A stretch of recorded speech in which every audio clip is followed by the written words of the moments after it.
Hi, my name's Phil. I like talking about politics, and in this video I like to discuss the reports that British immigrants living in France are facing a post-Brexit future where their driving licence becomes potentially invalid, which is a particular problem if, like many people, the car is a little bit essential for your commute or other business needs, and likely a pain even if it isn't. But first, if you'd like to be notified of daily news and politics, please subscribe to the channel and click the bell notification icon. So after the Daily Express expressed outrage that their damaging Brexit should be so damaging to British citizens living in Spain, albeit they may have been laying it on a bit thick, now a more sensible paper in the form of The Guardian has been reporting on problems for British immigrants living in the EU who have settled status, no problems there, but are still missing some basic freedoms.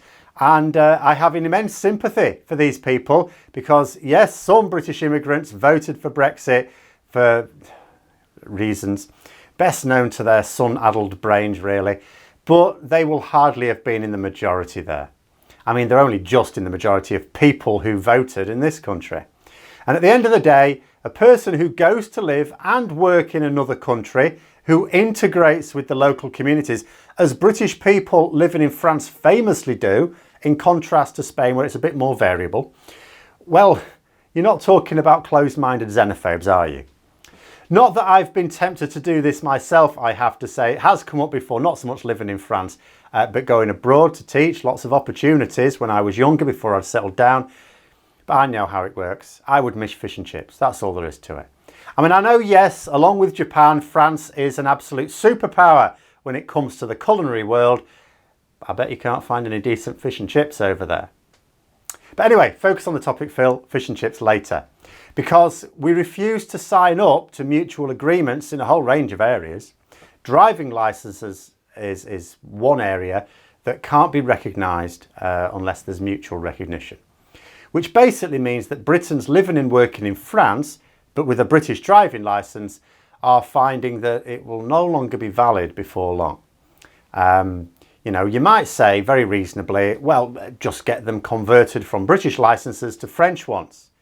After all, if they're living and working in France, they don't need it to be a UK driving licence as such, except maybe for when they visit. And even if they do visit, it's much more important that it's valid where you live and work as opposed to where you're holidaying.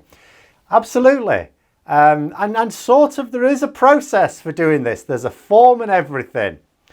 The problem is that the system requires a reciprocal arrangement to work. But we didn't sign up to one. Okay then. So now you'll say, okay, so just take the French driving test. Great, yep. Just the small matter of the mandatory number of lessons that have to be taken first. You can't just book yourself in for a test. The French theory exam, which will be in French naturally, and the costs associated with all that. The Guardian reported that this process costs about €1,800, but also it takes time. And another problem has just been overload. So just like a lot of trading processes, there are a lot of systems in both the UK and various EU countries that were designed with a certain workload in mind. For example, we now trade with the EU as a third country. Now there are other third countries around the world, all over the place in fact, and so there are systems designed to manage this. However, the amount of trade from third countries around the world is not actually all that huge compared to the amount of trade between Britain and the EU. We, by becoming a third country, massively overloaded those systems. In other words, at the start of 2021, the system was overwhelmed with massive extra demand, couldn't possibly cope, and nor will it until those systems are either changed or expanded. And this is not going to occur anytime soon. Well, similar sorts of problems are hitting this driving licence issue because, you know, since it's become clear that a hard Brexit was on the cards, there were a lot of applications from Britons wishing to cope in France after Brexit. You know, they were aware that they were going to need to sort this out, and this out. The system was simply not set to cope with this demand and was overloaded. In other words, just because a bureaucratic system exists to solve a problem doesn't mean you can access that system in a timely manner if 250,000 British citizens suddenly need to access in a bit of a rush. Again, another problem with not making clear what sort of Brexit we would get and then giving time to sort everything out. It wasn't clear what Brexit was going to be until last December. You could argue it's still not clear now, but no implementation period. Well, there's an implementation period of 1 week. But try and put yourself in their shoes. So let's say you need to drive to work. You're in a rural area, quite common in France, with no real public transport, certainly no public transport that will get you to work on time. So you have to drive. What happens if you suddenly can't drive for an unspecified period of time? Well, you lose your job. You can't go to work. The UK government reportedly said that they expect to come to an agreement with France soon. But how soon is soon? If you already can't get to work, I mean, you can now, the licence should be valid now unless you've messed up spectacularly. But at a certain point, end of this year, that's, it's not going to be valid. That's not going to help you, is it? It's no good saying, oh, well, it'll be sorted out soon, don't worry. Oh, it's just a bit of a delay. If you can't work, you can't live. Some, therefore, will be forced, to return to Plague Island and hope to snag one of the rapidly dwindling number of British jobs that haven't been eaten by either Brexit or COVID yet. And if you're a tradesperson, and therefore you need a van to carry out your work, then it doesn't really matter where you live. Public transport doesn't solve the issue, even if you're in an urban or suburban area.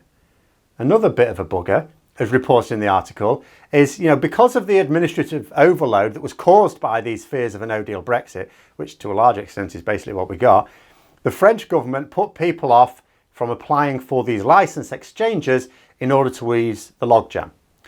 The problem is, because of this policy, we now have those thousands of British citizens, and I don't know how many thousands, like I say, there's about 250,000 living in France, all at once, now needing to.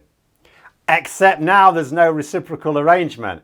So the UK government website says that UK driving licences will be recognised by France until the end of 2021.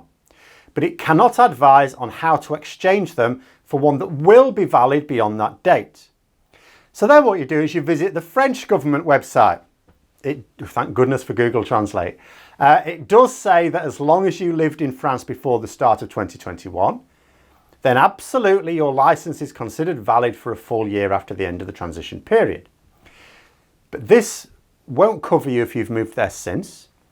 But then I suppose who would be mad enough to have moved to France while we've got the chaos of both Brexit and coronavirus destroying everyone's short-term plans?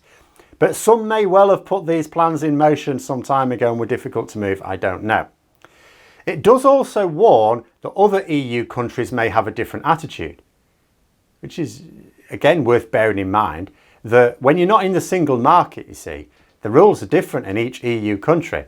Because here's the thing, the EU countries, I might have said this before, by the way, EU countries are sovereign, you see, and they have their own rules.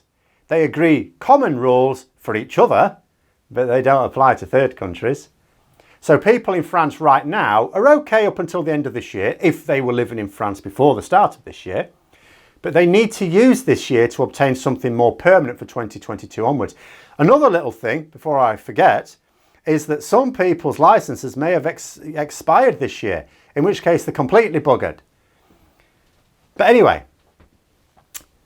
more permanent arrangement could well be. So either they take a French driving test, they get a French driving licence, which means the expense and time associated with the lessons and the theory test. Naturally, you'll need to be fluent in French to manage that, not just getting by.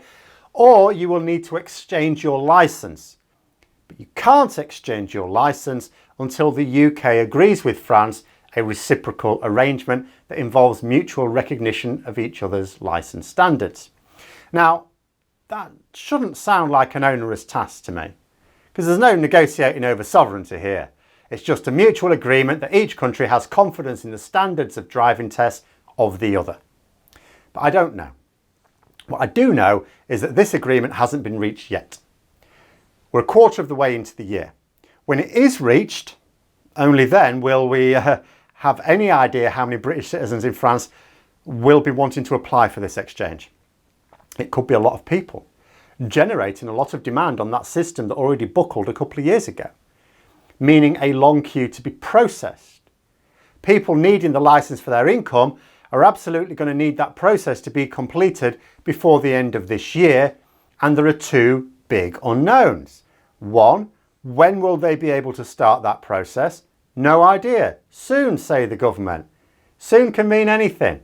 It could mean June, July, October, November, December might be cutting it fine. The second big unknown. So, reciprocal agreement reached. You can now fill in your form, you can submit it, you can start that process of exchange. What sort of an in-tray is whatever France's equivalent of the Department for Vehicle Licensing going to have? How well will the system cope with the demand?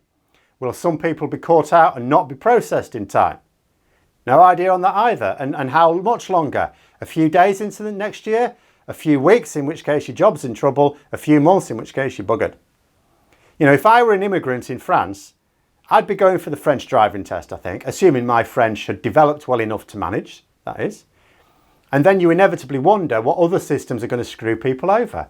Because I've mentioned before about the problem, say, with qualifications being recognised. No reciprocal arrangement for that either. People may suddenly find themselves unqualified to do the work they've been doing all their life. Also, in which other countries are people going to come unstuck with the driving licence issue?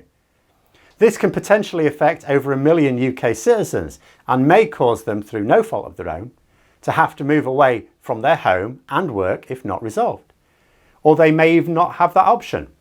If they've settled down with a family, for example, then even that's not an obvious solution. They'll just be unemployable until something is sorted. But it is, of course, possible that it will all work out in time. You never know. But it's yet another sword of Damocles over the heads of British citizens caused not by Brexit as such, but by the Conservatives' extreme Tory Brexit that empowers EU citizens whilst depriving British citizens of long-held rights and freedoms. But those are my thoughts. Let me know yours in the comments below. Hope you found the video interesting. If you did, don't forget to click the like button. And if you'd like to support the channel further, please also click the Patreon link for details. And until next time, I'll see you later.